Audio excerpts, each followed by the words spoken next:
Welcome to 52 Authors, 52 Weeks, Season 3. I'm Dr. Lisa L. Campbell, the Growth Motivator. Each week, I sit down with a different author to explore what lies behind the pages. Growth, purpose, finding your voice. Enjoy today's episode.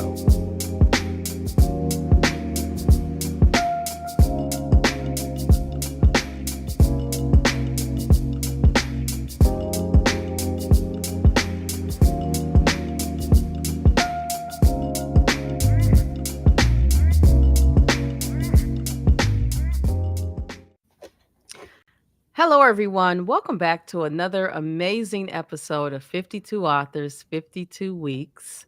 It is the first Saturday of 2026, and I am so excited to have an author return to the show. She was with us in year number 1. Her name is Dr. Jasmine T. Agnew, and today we're going to talk about minding minding your business strategies make things work. Welcome back. Thank you for having me. It's good to be here. I'm excited about this book because I was just chatting with another author. And one of the things we talked about was related to menopause. Now, I know you're younger than me, so you probably like, I don't want to talk about no menopause, but Well, I can tell you about perimenopause. If yes, it's worse, if yes. it's just as bad, my goodness. Yes. Okay. Okay. So you gonna understand what I'm saying. Yeah. So, the media recently has started to shed light on menopause, premenopause, perimenopause, all the pause, right? Mhm. More than ever before, because back in the day they didn't talk about it. Of course. And so I'm getting to a point here. When it comes to the workplace setting, many women who are dealing with menopause are going through some changes to the extent that it's impacting their performance on the job because they're having things like brain fog and other things like that. But I also believe that part of the struggle is yes, they're going through menopause, but the other part is people not minding their business at work. They all up in their business. What's going on with you? Why you got that fan? Just really putting a light on what they're going through, and it's having a huge impact. So it's the first Saturday in 2026. Many people are, looking at New Year's resolutions and all the things. And so minding your business is timely because when you spend too much time in everybody else's business, you neglect what you're supposed to be doing. So let's talk about it. Let's Yeah. talk about it. So Yeah. first, I have to know, um, what made you write this book? So, I've been in healthcare. Then I've, of course, been in ministry and pastoral leadership and now in education in the church. Then, of course, being in academia and then in nonprofit leadership. There is one thing that is constant. We all work together, but there are silos. Here's the reality. Silos are a natural part of everything. It is how you manage them that makes it effective and efficient. Minding your business is a play on words. It's not saying you worry about yourself, don't worry about nobody else. What it means is that you learn your business and learn how what you do impacts others and why how what others do impacts you. Then you can make decisions that aren't just making you look better and then leaving everyone else out to dry. Is how can we have that system thinking to where we can work together to reach our overall goal? Stay focused on the North Star. um, it's one of those type things like I talked about in the book. You might look good, but if everybody else in the greenhouse with you, all their plants are rotting, you gonna live and everybody else gonna starve. That really is not effective. The best way is you learn what works for you and then share those things with those that are around you, and then y'all work together, apply it across the board. So that's what minding your business is about. Like, yes, learn your business, learn your job, learn the intricacies, the ins and outs of everything that you do. And then not only will you understand your job, you'll understand how other folks' job impacts you. You'll know how to CC the right people on an email. You'll know how when you make a decision, how it's going to impact somebody else. And they may have to change their bandwidth and their workflows to accommodate what you're trying to do. And you can do that effectively and efficiently, if efficiency to get to where you need to get to instead of just causing bottlenecks and causing resentment and trouble and harm. Toxic. Toxicity. Listen, just listening to you, I am reminded, and I'm so glad I'm on the other side of this. But I'm reminded about the resignation that set me free. And it was a situation where the I reported to one person, and then that person reported to this other person. And that other person was minding everybody else's business and created an environment that was so toxic that I literally started, just for a moment, because I'm thankful that I know Jesus.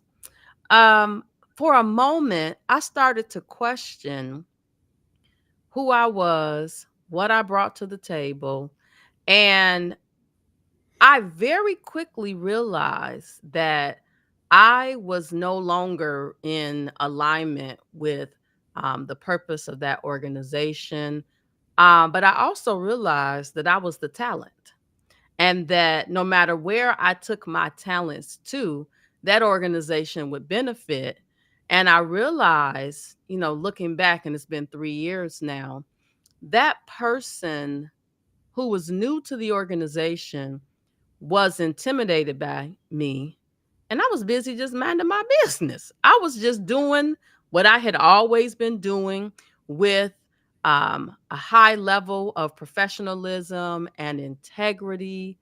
But she didn't like little Lisa, who was confident in who she was. Yeah. And, surprisingly, you know, not to dig too much into my previous situation, but when your affluence and your relatability to your community becomes an issue, it's an issue.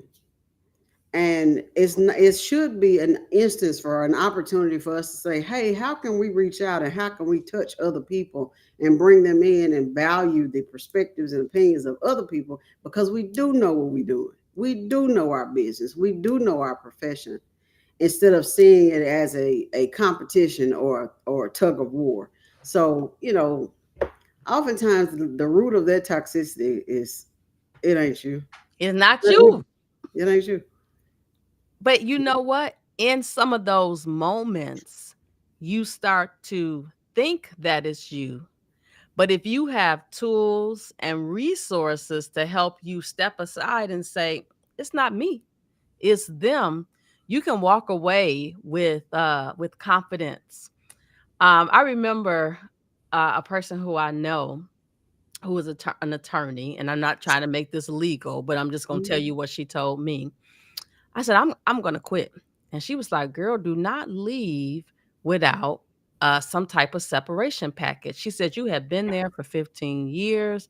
But I ultimately told her, I don't even want to go through that. I need to just walk away with my peace and move on. Yeah. And as I look back, it was the best decision that I made, because no amount of money would have changed how I was feeling, how I had been treated. But on the other side of it, I'm a much better person for it. And I can help others navigate their journey in Absolutely. releasing what no longer is helping them grow. Right. What no longer serves you. Yes. I just had a conversation with someone probably about 2 days ago. I said they were explaining their situation to me. The same thing, we're talking about just a toxic environment where they were trying their best to learn their role. but they were just in a really toxic environment. And I asked, well, why do you stay? Well, I just didn't think that I could get anything else. I didn't think that I said, but is it serving you? I said, it's almost like you're in a hospital bed, you're connected to a ventilator and to an IV, but neither one of them is plugged into the wall. The aesthetics look like it's supporting you, but is it really? If it's not connected to the power source, it's just taking up space in your life, but it's really not sustaining you. So you really need to ask yourself, is this giving the appearance of supporting and helping you and being the best that you can get? Or is this truly something that's helping to fulfill that part of your life? And the answer was no. And they made their decision to separate it. I But love it. It's so freeing. It's scary, yeah, but it's freeing. yeah.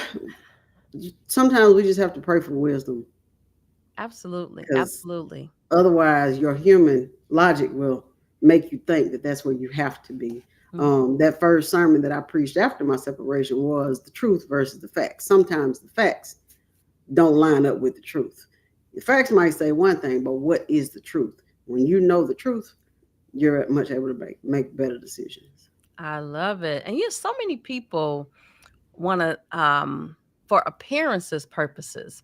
Well, I work at the Deloitte and Tush, or I work such and such, but you unhappy and crying every day, going home Mhm. drinking two, three, four, five, six glasses of wine, and creating a life for yourself that is very toxic. So you toxic at work, you toxic at home, you're not living your best life.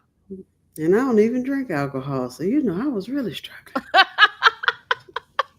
Listen, I talk to so many people who are logging off of Teams, crying, Hmm. leaving the hospital or whatever they work for, crying because it's so toxic because of the environment that has been created. And I really believe that in some spaces the culture stays the same from leader to leader. They could change buildings, but the fabric of the culture is It's always going to stay the same.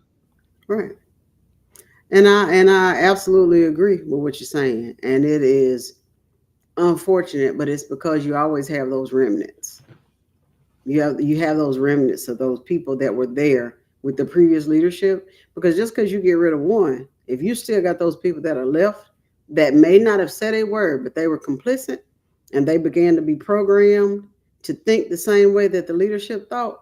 When the new leader comes in, they're just going to share that in their water cooler conversations, and then you'll have a new leader, even if it's a person that was previously a peer that is now a leader, they're still gonna be complicit. They're still gonna be thinking the same stuff. So it's not gonna change much.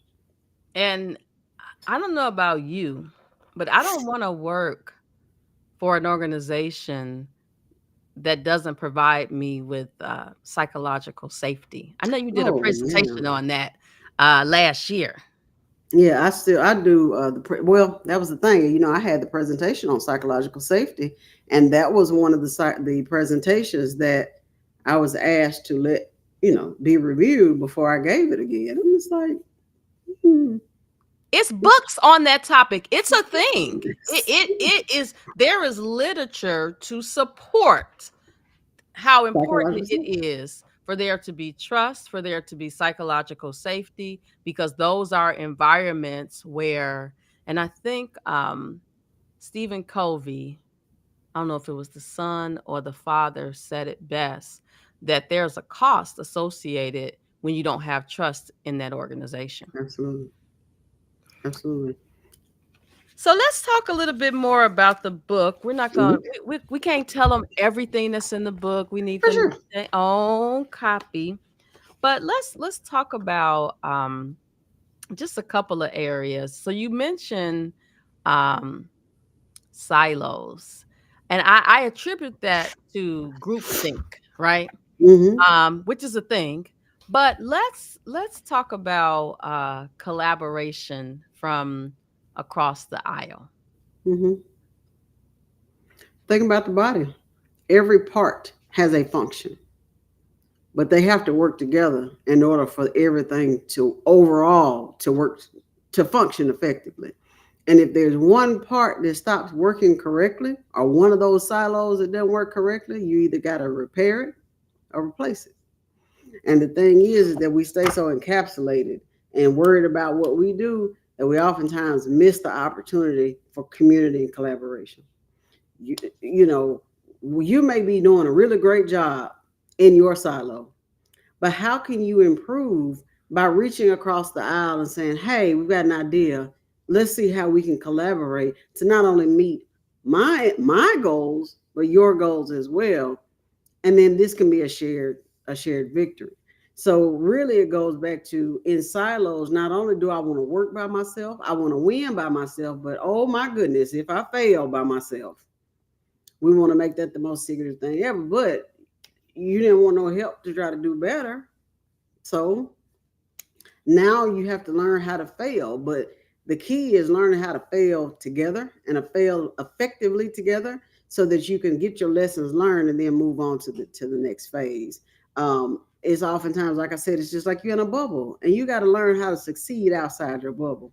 Sometimes we get so comfortable in our familiarity and what it is that we do that we the real test of success is, can you succeed outside the bubble? Can you do well outside your silo? Listen, I know Old Testament, but can I talk to you about the New Testament? I know EHR implementation, but can I talk to you about quality and CDI? I know health informatics education and health information education, but can I talk to you about healthcare administration? Can you succeed outside of the familiar and what you've always done and what you've always known? You got to get out of that narrow mindset in that silo of, I'm right here. This is what I'm doing. This is all I'm going to do. That's when there's the distortion in minding your business becomes you not expanding your skill set or your mindset, and it becomes a problem. Collaboration versus chaos. Yeah. So I'm just, as you were speaking, I was thinking, we're healthcare, right? So Oh yeah. my mind always goes back to healthcare.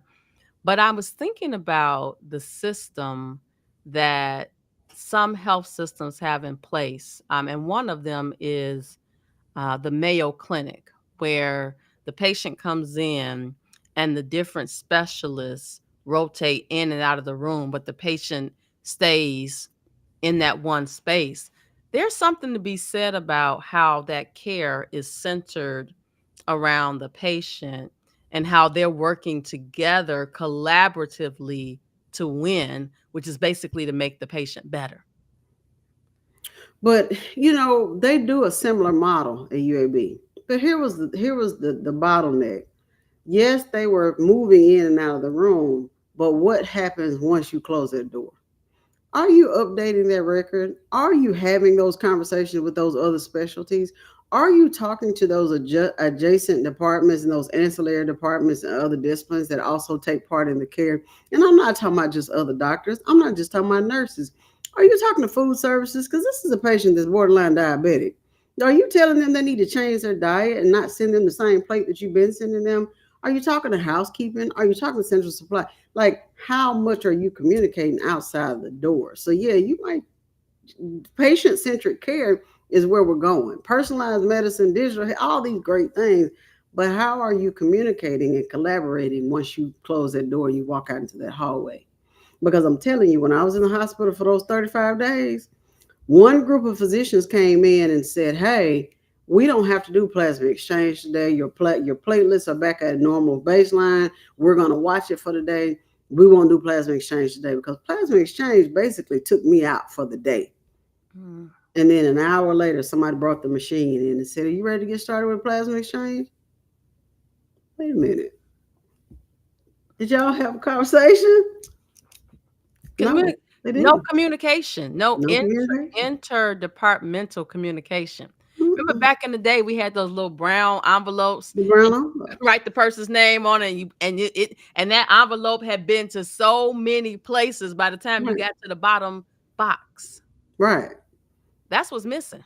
Right. And that was when there was that person to person. And while technology has, of course, enhanced the delivery, that human touch And sometimes, in some instances, that being one in particular, kind of changed the way we deliver care because I had to go find that doctor. I had to go to that nurse's station and pick that record up, sign it out, take it to where I needed to, and drop it off and sign it again. But now it's not that way. Now I can just go log on and look at it. But are you communicating? Are you talking about what's going on? You have to collaborate when it comes to care because, especially if you got several different disciplines dealing with a patient. And for those of you who are listening or viewing this, even though we're talking about healthcare, it still holds true in any organization. You have to work together so that you can truly carry out the mission of the organization. And I wonder how many organizations, I know, they do their strategic plans and all of that, but one of the questions I think employees should be asked on a regular basis: do you feel that we are carrying out the mission of the organization? Are we true to what we said we are going to be doing? And if you get a lot of no's, then it's time to figure out why so that you can move towards that.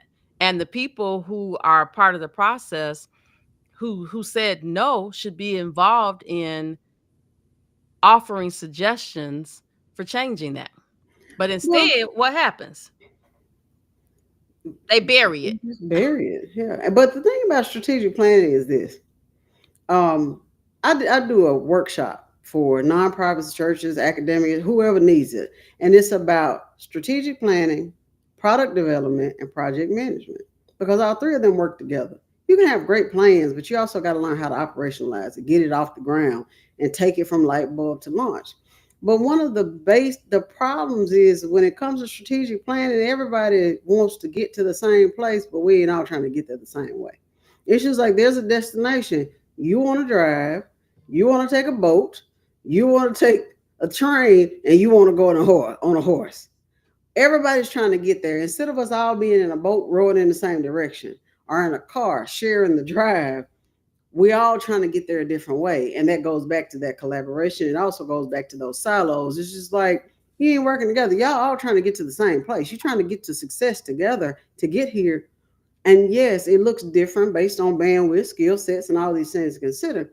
But we ain't even like taking the same route sometimes. It's like we ain't gonna get there like this. We're not gonna get there because it causes disruption, and we have to think about people and processes. It's not just the process that's the problem. Sometimes it really is just the people. When y'all just can't communicate, you just don't talk to each other. You don't really know much about each other. One thing that people that know me will tell you, I will talk to you about Alabama football and what our kids are doing before I get to talking to you about business stuff because we got to find a way to find a common ground and communicate effectively with each other before I come in here with a whole list of stuff that I want for you to do or things that I need for you to do.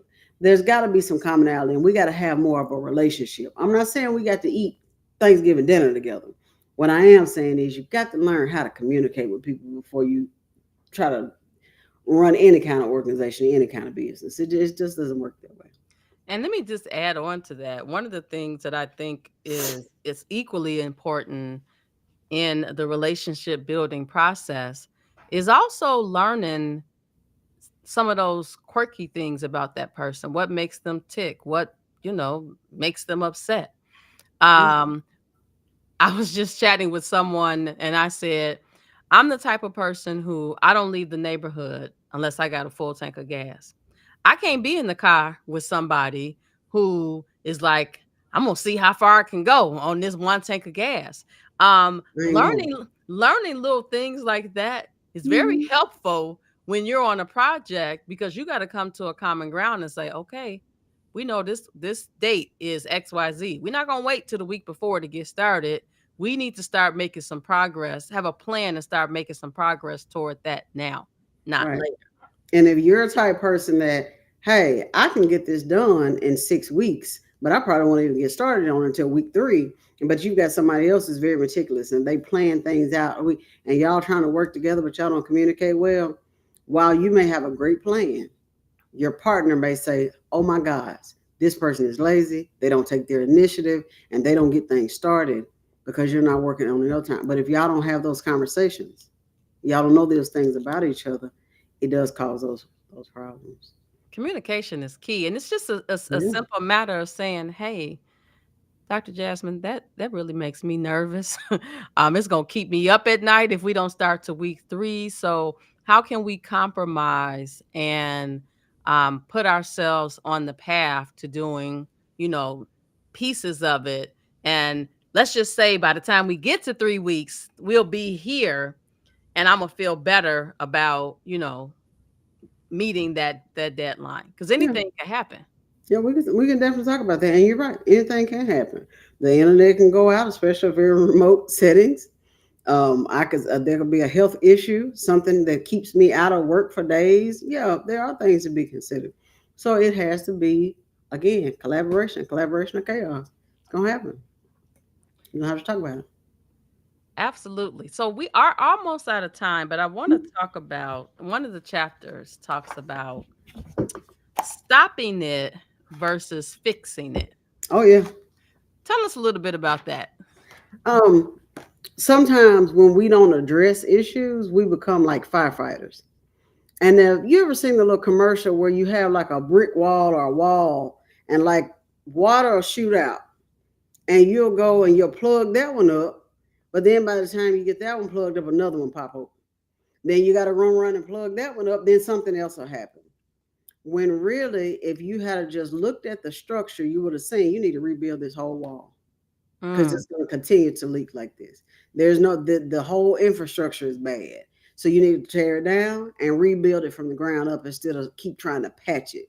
Because instead of us, being change agents and people that can take things from the ground up and move them from light bulb to launch and move it into success, we want to just keep patching things up. And patching things up, you're going to end up with an overall raggedy model. And that's just the simplest way to put it. It's just like you always hear people talk about building a plane midair. You flying midair. You this far up off the ground, and you trying to make sure that everything is functioning. Get it functioning before you take it off the ground, instead of being in such a rush, or you'll be years later and it ain't working like it's supposed to. Oh my gosh. You just took me back to when I first started in 2002 when I transitioned over to consulting.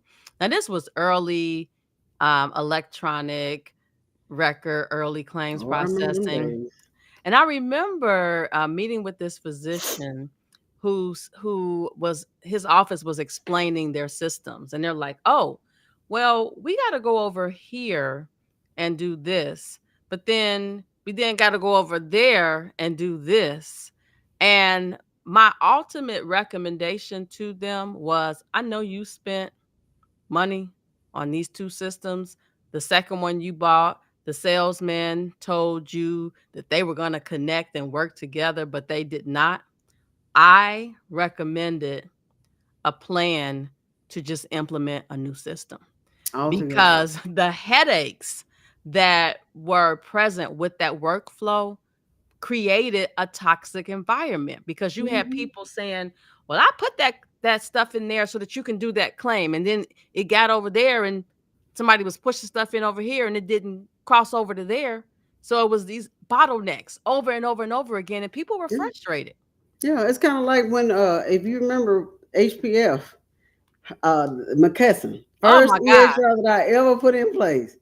You buy these huge scanners, you can scan 30 pages at a time. Let the corner edge of that barcode get attached to something else, and it'll tap your whole entire workflow. But if you don't have the time to train people, then people get things in the system. They don't understand what you remember that little block you have to put in there because you put instead of you putting a flag, I got flags on my desk. Instead of you putting a deficiency flag on it, you got to put a blue block in the right place so the doctor go in behind you and click on the dot, and that's where the surgery, that's where the signature goes for authentication and all. Yeah, I mean, if you don't train people on how to do it, then you worry about why you got a mass exodus of your people because you ain't trained them. And your system that you thought was going to be out, that they sold you all these bells and whistles. Your bells and whistles come when you got a staff that understand the process and you got physicians that are on board with the changes. But if you don't have it, you're not going to get that. You're going to get folks to get upset and tell you, I didn't go to med school to be a secretary. And things were working well when I was putting flags on it and not scanning it in, doing QA. I put the wrong barcode on here. It went to the wrong patient's chart. Now I got to go retrieve it and move it back over here. The discharge summary on this chart, it was somebody else's that was stuck to the back of it. All those things. So now you're talking about silos, lack of communication, lack of collaboration. That leads to the demise of a lot of departments, organizations, just because we didn't take a step back so we can move forward. You're so excited about moving forward that you ain't noticing what you're leaving behind. And that's so funny because the last part of the chapter is last part of the book is mind it forward. So let's Mm-hmm. close with what you mean by mind it forward. Mind it forward. Look, now I got to get over here. I'm chapter on page 134. I'm going. I'm Mind it going. I'm forward. going. I'm going. Yes. Um, a lot of your experiences help you to determine your next step. Um, change teaches us more than our success ever does. You see your wins, but did you look at what it took to get you there? Can you really think about the losses? Because I didn't. It wasn't always a W. There was a whole bunch of L's I had to take to get to anywhere, to get to any place that I've been. But did you? What did you learn about yourself? Because sometimes minding your business means really learning yourself. I can tell you right now who I am as a person. I'm an educator. If I'm teaching you about interoperability, I'm teaching you about informatics. If I'm teaching you about scripture and exegetical analysis, or if I'm teaching you how to do a cut crease on makeup, I'm an educator. And it took me going through changes, failing at things. I was not always a successful pastor. I was not always a successful HIM manager. I was not always successful in academia, but I learned from those failures and I learned how to hone in on what I needed to know how to do in order to do it better.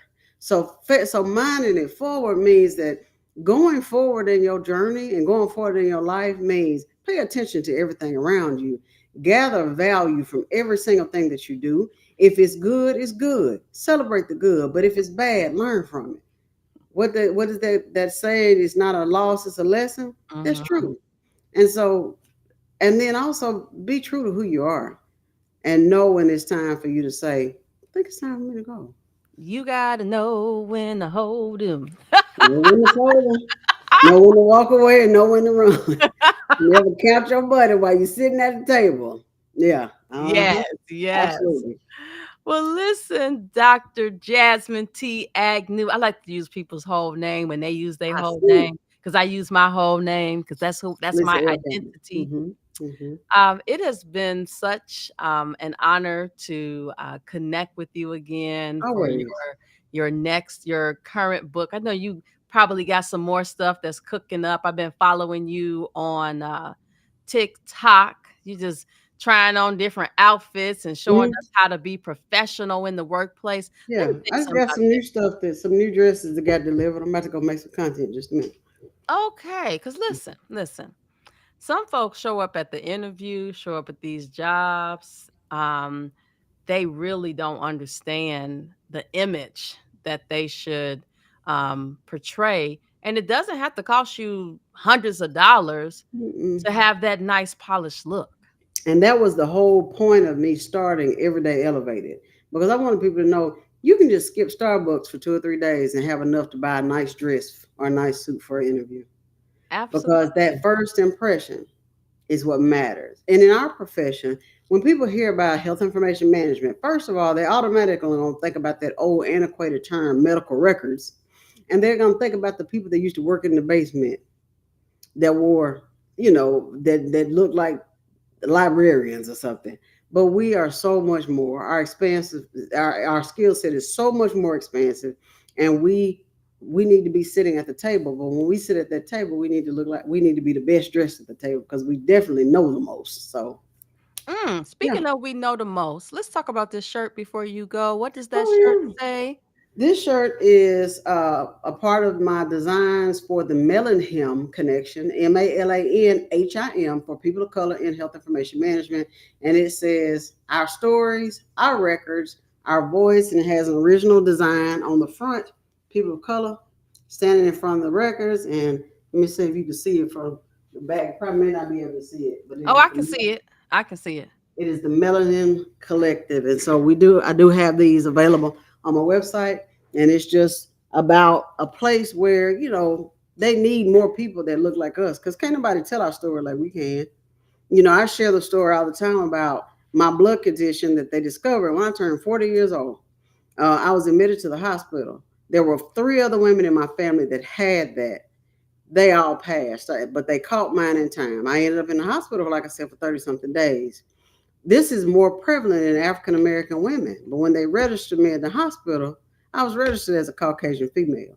If it had not been for my healthcare literacy and me paying attention to their record and understanding how clinical trials work when it deals with certain populations, I never would have caught that.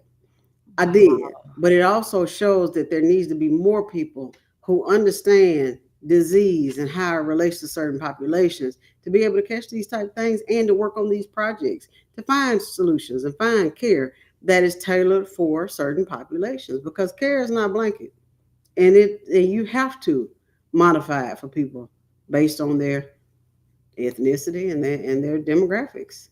That's Absolutely. the truth of care. Yes, Care, call it care in context. absolutely. Oh, we can talk about that all day.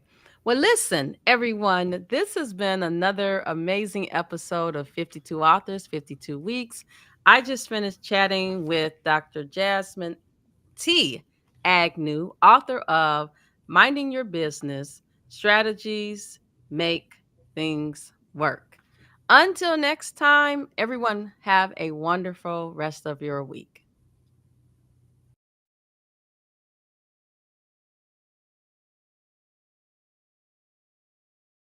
You've just experienced another conversation from 52 Authors, 52 Weeks, Season 3. The conversation may pause here, but the growth continues. I'm Dr. Lisa L. Campbell, the Growth Motivator, and I'll see you next week.